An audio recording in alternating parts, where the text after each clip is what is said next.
not only from within the community, but many show support to those with disabilities by empowering them to contribute in the public and workplace. One of them is through a social startup called Koneksi Indonesia Inclusive, or Konekin, which is a platform to help educate and empower the disabilities. Now, to know more about them, let's talk with the founder herself, the gorgeous Marthella Sirait. Hello. Good afternoon, Della. Hi, good afternoon. Was I wrong? She's beautiful. Thank you so much for being here. So, Della, thank you so much also for doing this social startup, as you may call it. Now, can you tell us how did you create Connected? Okay, so my first encounter with these disabilities issues, is back then, 2013, I joined the Indonesia Mengajar program and was assigned in the underserved village. If you ever heard, the name of the village is Adodomolu. It's in Tanimbar Island region in Maluku province. It's secluded village. And I teach the students, the first grade students, for a year. So I live there without electricity, without the internet, because it's really secluded. And then I met with 3 students with disabilities there. So one cerebral palsy, one dyslexia, and then one learning difficulties.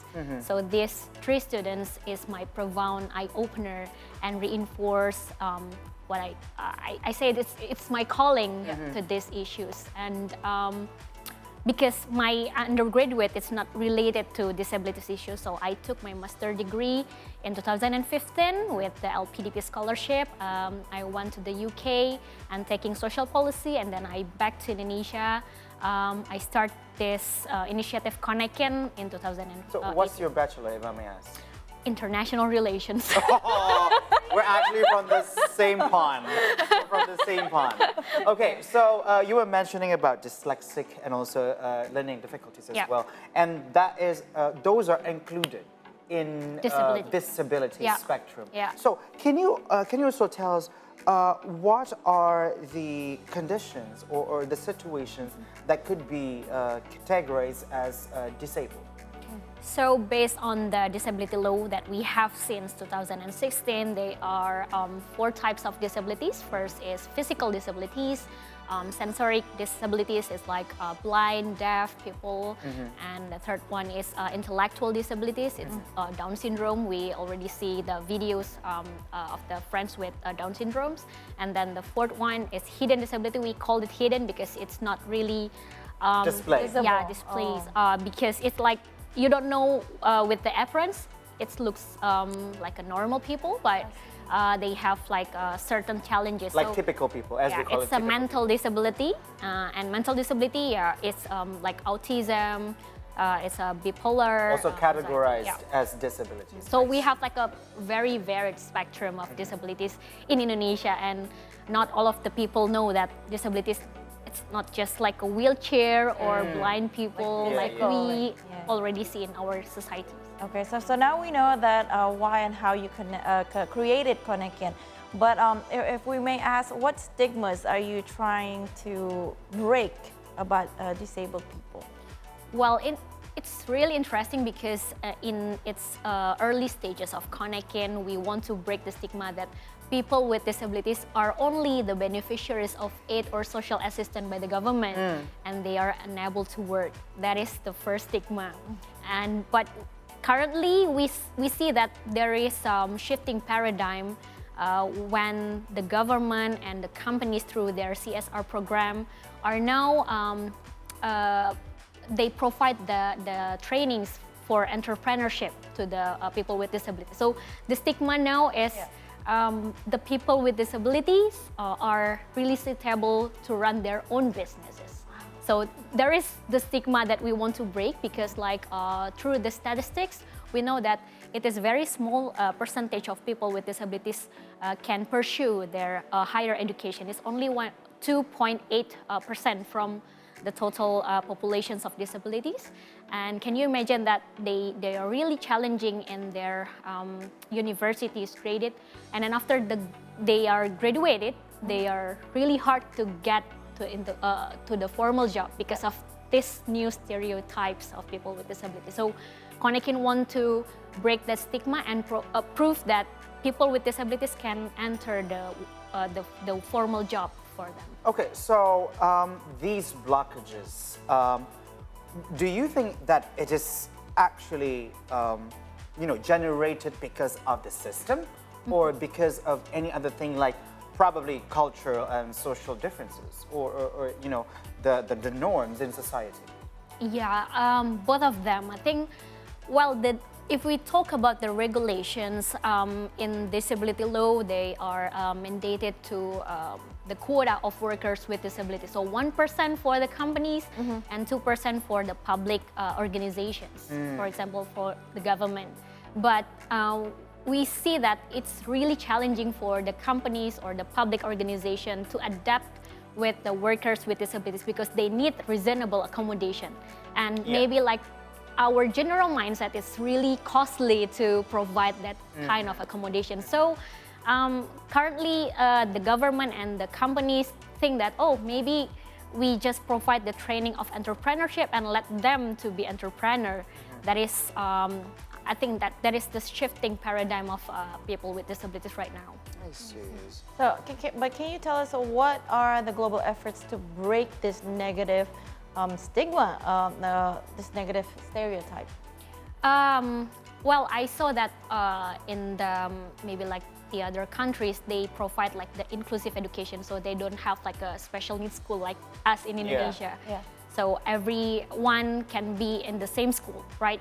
But in Indonesia, it's still progressive. And the second one is the fair opportunities or equal opportunities to people with disabilities. In the global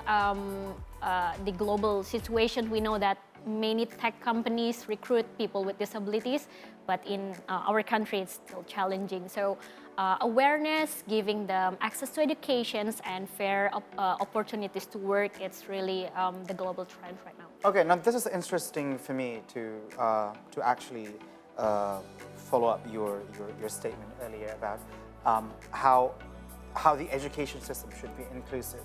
Like our friends, our brothers and sisters with disabilities should be put in the same classes with the typical people. Yep. So, do you think that would be effective for our brothers and sisters? Let's say they have hearing impaired or visually impaired, and they could actually be in the same class with typical people? Yeah, sure. So it depends on them, maybe like the knowledge and also the practice from the teacher, and also how the school, facilities. Yeah, the school environment very inclusive to them. So I think it's really possible, and I think it's maybe like the good starting point to have like a very inclusive ecosystem in Indonesia. Okay, so let's talk about your startup, your social startup. What are the programs offered by Konekin? So we have one program called Bersiap. Bersiap is like Getting ready. Yeah. So it's an upskilling bootcamp for a student with disabilities from semester 7 onwards, because we know that if the company want to recruit this people with disabilities, it's really hard to find the right talents due to the competencies.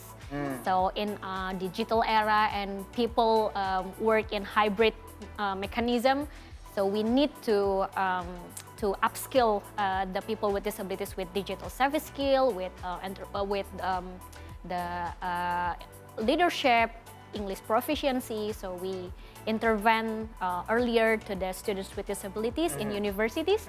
So after they graduated, they are ready to work. One of them. So that's an amazing program. But how does Konekin ensure that the programs are tailored individually, like within the Indonesian population, unique needs? Because every person needs different, it has to be tailored for themselves. So how do Konekin ensure? So I personally believe that before I promote the inclusivity, I should start it with Konekin itself. So our team is really inclusive. I have a team with a wheelchair. I have a team with hearing aids. Also with I engage with the communities of disability. So it will enrich the Konekian value and practices in designing, I planning, agree. and also implement the program. So that is our strategy internally, but externally with our team, who is engagement head and community head, we have a strongly engagement with the communities, disability communities, because we believe in the principle of nothing about us without us. So Can you repeat that again? nothing about us without us. So it's a principle from people with disabilities. So if you want to design or plan a program, it should be included. Yeah, it should come from the community Yes. itself. Yes. Okay, now that being said, in your experience, what are some of the most effective strategies and teaching methods, let's say, for accommodating the different learning needs of our brothers and sisters with disabilities? First thing first is accessibility, because accessibility is not only benefit for people with disabilities, but it's benefit for all the people, including us. So by providing the accessibility, we believe that everyone, including persons with disabilities, can access the program, the educations, and so on. So that is the most effective strategies if we as the organization ensure that all the program is accessible for persons with disabilities. Yeah.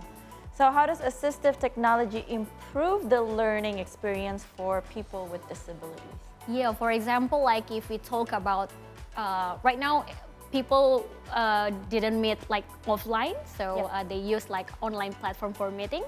So we have like a several platform for online meeting, right? But one of them, well, I don't know, I should say it, the name of it or not, but one from several platform is really accessible for deaf people because they provide the closed caption in Bahasa Indonesia, while the others not. Really? Yeah, so there is the concrete example like how we can provide the accessibility to people with disabilities, and there is no cost for it. Yeah. We just know that, okay, we compare the other platform and then we know that, oh, this is the really suitable for deaf people, and then we use it every time we want to have a meeting. Nice. Okay, so when we were talking off the camera, we were also stating that actually lots of companies are demanding the workforce from the community of the disabled. Are there specific industries or sectors that are more or less welcoming to, quite welcoming to disabled people, and also what strategies can be used to increase inclusivity on board? Well, in Konekian perspective and practices, we found that FMCG or consumer goods and retail is really welcome to the workers with disabilities. I don't know, maybe like they have like special values or exact values of diversity, equity, and inclusion in their KPI, maybe like, but yeah, I think tech company and FMCG or retails companies really welcome with workers with disabilities, but it's quite challenging for like energy industry and the other one. Okay. Now, baby steps, one step at a time. Okay. So those stories will continue after the break, and Marthella is still with us. Do not go anywhere.